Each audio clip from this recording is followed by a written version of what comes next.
So now I'm standing in the middle of the train and I'm like handcuffed to the pole in the middle of the subway car.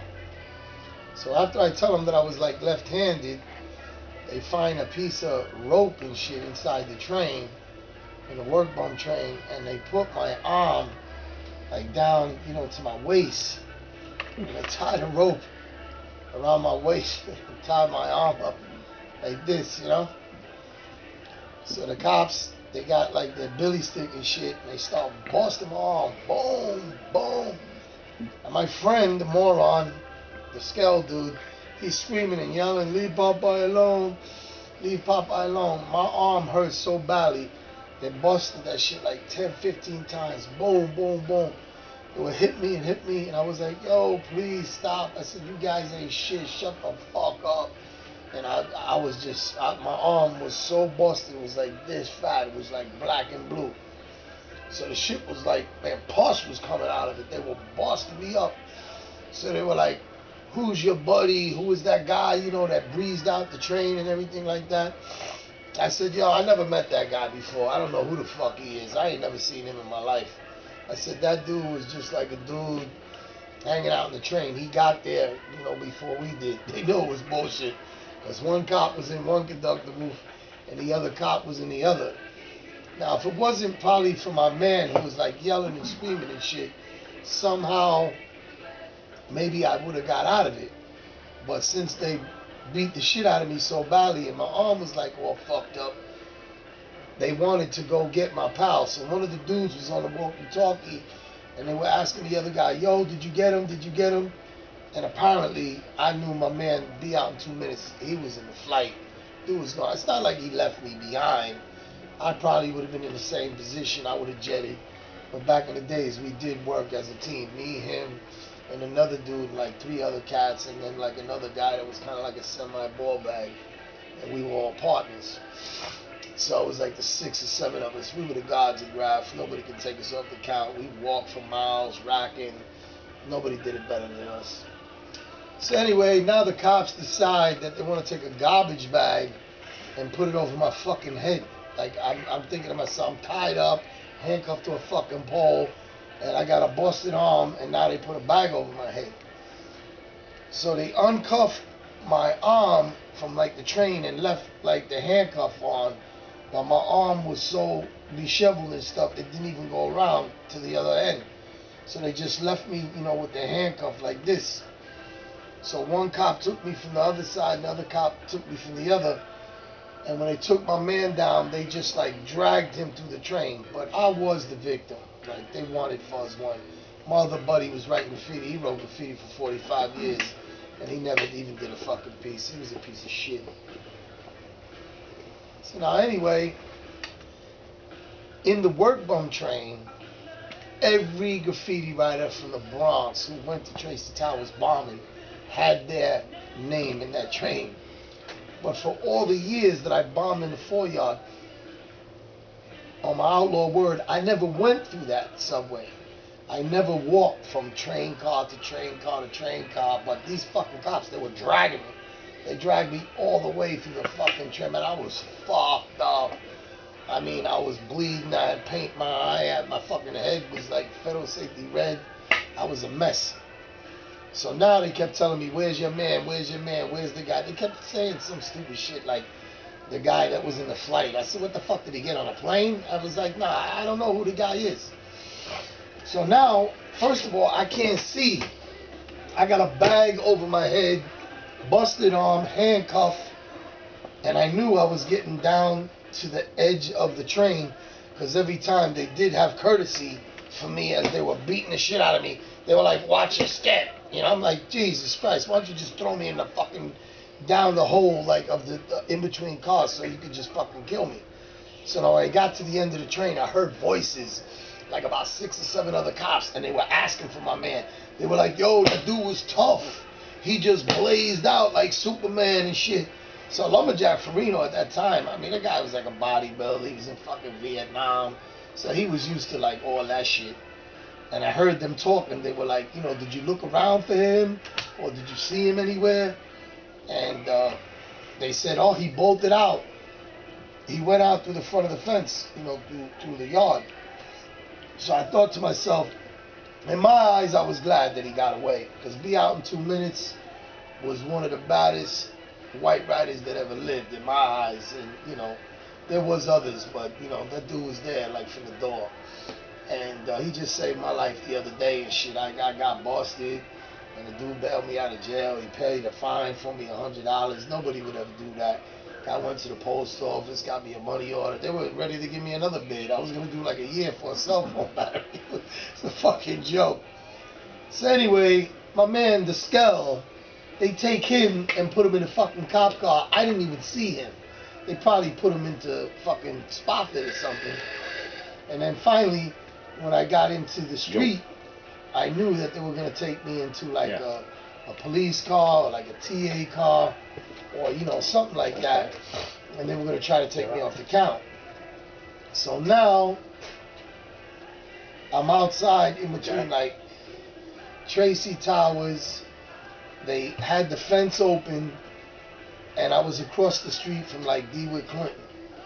So they walked me down like the little ramp, and I heard the noise of a door open, and from underneath the bag, I could see that there was like a, you know, like a black garbage bag or something like down on the floor. You're in the rest area. So they must have had a box of, you know, like garbage bags or something to use to put over, you know, graffiti writers' heads or whatever. So now I'm chilling, and the cops are like, watch your head. So they already punched me in the face, hit me in the head with like billy clubs and shit, and they put me in the, you know, see me pull in flash your lights or something. Patrol car or whatever. So now I'm in the patrol car. They start up the car, and they're like driving away with me in the back of the car. So I'm thinking to myself, I got one cop here, I got another cop here, and they're driving in the front. They don't even really give a fuck about me in the back. So the way they were driving, I had a funny feeling, or like a reason, that they were taking me someplace like fucked up. Maybe I thought they were gonna fucking kill me. But from the noises that I heard in the background, I knew I wasn't going to a police station. So now West area, and then you went north. I'm thinking, What? Yo, I got a situation. I'm thinking to myself, you know, maybe these cops or something, you know, they're gonna try to kill me.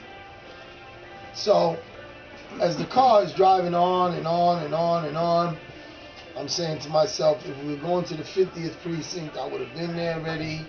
If I was going to the 52nd precinct, I would have been there already.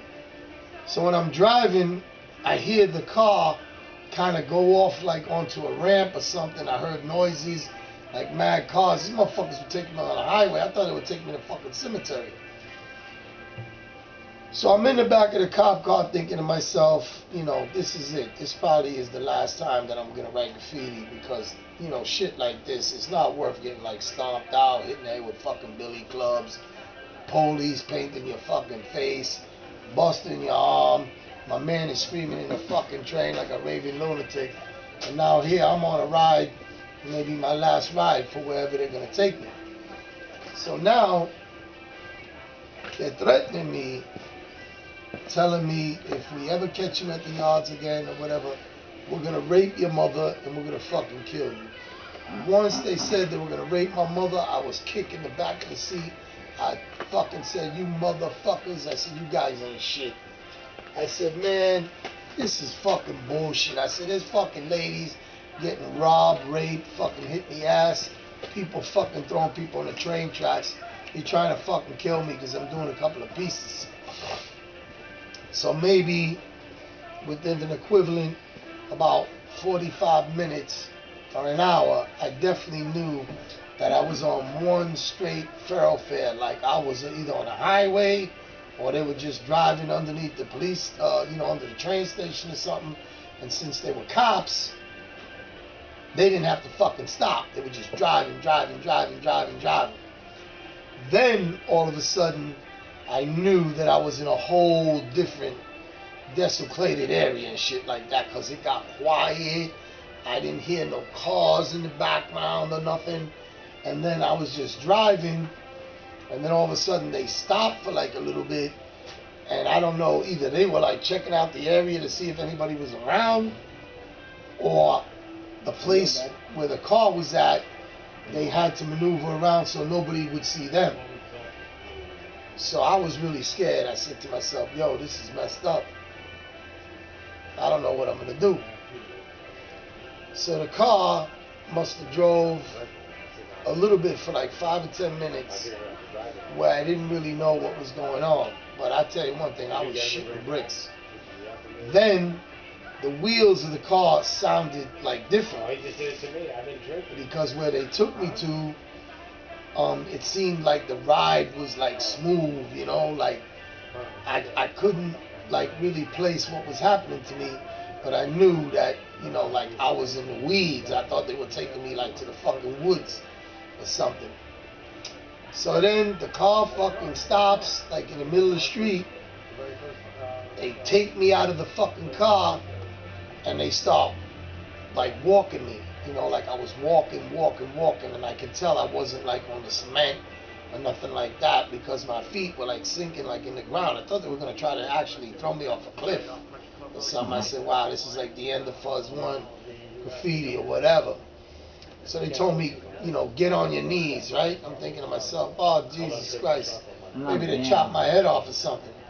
The cop takes out the gun, he puts it right here on my fucking head like this, and he tells me, we catch you in the fucking yard one more time, you are fucking dead. So they put my hands, you know, around my back, they're twisting them and they're pulling them up and they're pulling them up, but they're trying to unhook the handcuffs because my arm was messed up. So they took the handcuff off this hand, then they took the handcuff off this hand, and they said, all right, FUZZ ONE, we're going to leave you here. You don't turn around or you don't say anything for like 15 minutes. So I'm thinking to myself, okay, fine. I got a fucking garbage bag on my head. Where the fuck am I going to go? I got a busted arm. I got maybe $5 in my pocket. And that's it. But I hear the car start up. And I heard the two doors slam. Like one door slammed and then the other door slammed. So I figured, hey, maybe they're going to let me go. So as soon as I heard the car come off, it was kind of driving away from me. And I said to myself, okay, so I figured I'm not going to fucking stay here like a bassoon for 15 minutes. So I waited maybe, shit, I counted to 60. I was like 1, 2, 3, 4, 5, 6, 7, 8, 9, 10. Once I got to 60, I took the fucking bag, I pulled it off my head, and I couldn't fucking believe it. I was in the fucking beach, yo. They had me in fucking Coney Island. I was like maybe 5 minutes away from the boardwalk. And back in the day, I saw the Ferris wheel from like Coney Island. I said, holy shit, these motherfuckers took me to Coney. I'm in Coney Island. So now I was right next to like these little police cars. Back in the days in Coney Island, they had these little helicopter, like police car jillies, you know, like that went around. And they were like the turban. They used to go like up in the air, shit like that. I said, what a place to fucking leave a dude. So I got up off my knees were killing me. And I just started like rubbing my arm. It was like so sore. I said to myself, holy shit. So now I'm looking all around. I'm looking to the left. I'm looking to the right. And I don't see the cops. But I knew somewhere that they were like watching me like in the area. So I start walking towards the Stillwell Avenue fucking train station where they made the Warriors. I was way down before the Warriors ever got into play, I tell you. I got more fucked up than all 10 of them put together. I went to the train station, I took out my 5 spot, I bought a token. The guy that was selling the fucking tokens, he looked at me, had a Cascade green eye, a fucking lump on my head, fire hydrant red in my fucking hair. I was busted, yo. My fucking arm was disheveled. They said this guy was in a fucking gang war. They probably tried to kill him. I went upstairs.